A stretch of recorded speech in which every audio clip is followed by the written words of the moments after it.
Hello, K-12 blended and online learning participants. I wanted to congratulate all of you on succeeding in week 5.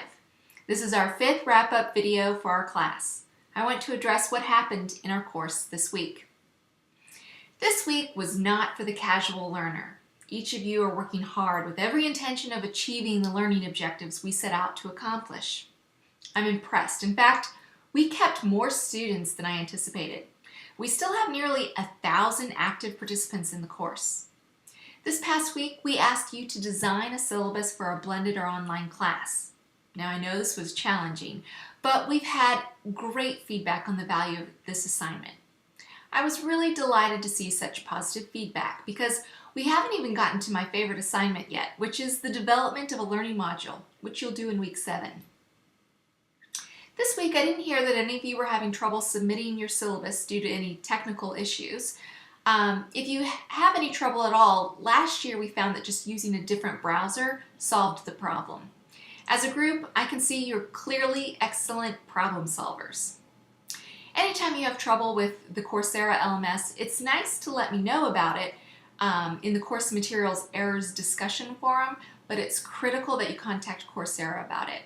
I wish I had a strong background in computer code, but what I know is self-taught and shaky at best. Today, you're going to begin your peer evaluations of the work submitted by your classmates. Our goal is not to play gotcha or be overly critical. We want to be constructive. Help your classmates out wherever you can. We want to be sure everyone completed the assignment in a way that best fit their individual situation. In some cases, a policy I wrote in the sample syllabus was an ideal statement for your syllabus. It is appropriate to state where you copied it, and it's certainly fine to quote from the example I gave. As a peer evaluator, please be understanding of this. Of course, turning in the entire sample syllabus as your own would not be acceptable, but I don't believe anyone would try that. So outside of that very specific situation, go ahead and allow your peers' work to include quotes from the sample. The peer evaluation period opens this afternoon, and you can find it by simply returning to the same location you uploaded your own syllabus. You must complete all peer evaluations in order for your syllabus grade to count. Keep in mind that by evaluating your peers' work, you are actively learning. Do you remember that evaluating is pretty high up on Bloom's taxonomy? Well, let's get evaluating. This week, week 6, you will continue to do the introductory work of K-12 blended and online teachers, so don't lose that thinking cap. The cognitive load of this course is going to stay heavy for another 2 weeks. Remember that I recommend for those of you who are new to website creation to continue playing with tools like Weebly, Wix, and Google Sites. I'll ask you to use a web development tool of your choice in week 7. At that time, I will provide links out to some external tutorials, but teaching web creation will not be the focus of that week's assignment. And it's a good thing to start practicing now if possible. In the forums this week, the pace was much slower than our first 4 weeks. In fact, some of our most vocal classmates didn't make an appearance this week. While we're sad that we can't retain everyone, we are happy to see that the quality of interaction this week was consistent. Very few of those simple Me Too posts. Your discussion was very meaty. Now, I want to point out some great threads. Sheila Harkatz and Elise Curry both found that their school districts had policies in place to use in their syllabi. They also discussed how in the elementary classroom, the syllabus can really be important to parents or learning coaches. Great policies help them understand clear boundaries of when to help or when they may be helping too much. Among our secondary and post-secondary educators in the class, Estella Garnett and Boris Penkov both added additional policies to their syllabi beyond those listed in the template. Estella felt that internet safety warranted additional explanation beyond the acceptable use policy. And this is often the case in a district where policies still assume students don't have access to their own learning tools at school. While Estella focused on student safety, Boris added policies for his college students that addressed academic freedom and responsibility. I really enjoy reading how you're able to take these templates and make them even more relevant to your own context and student body.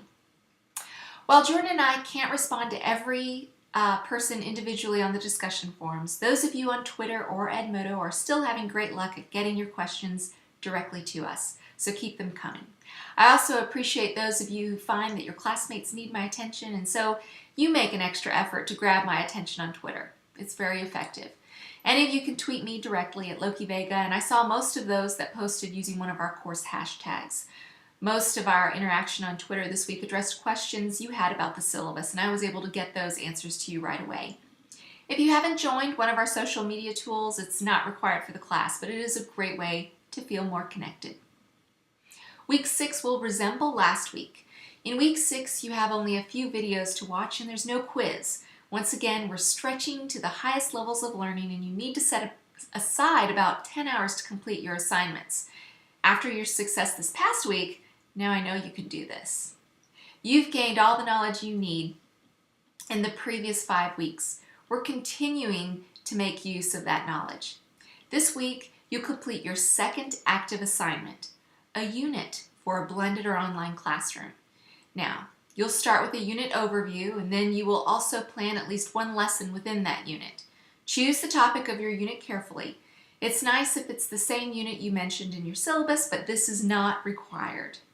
You can change it up if you like.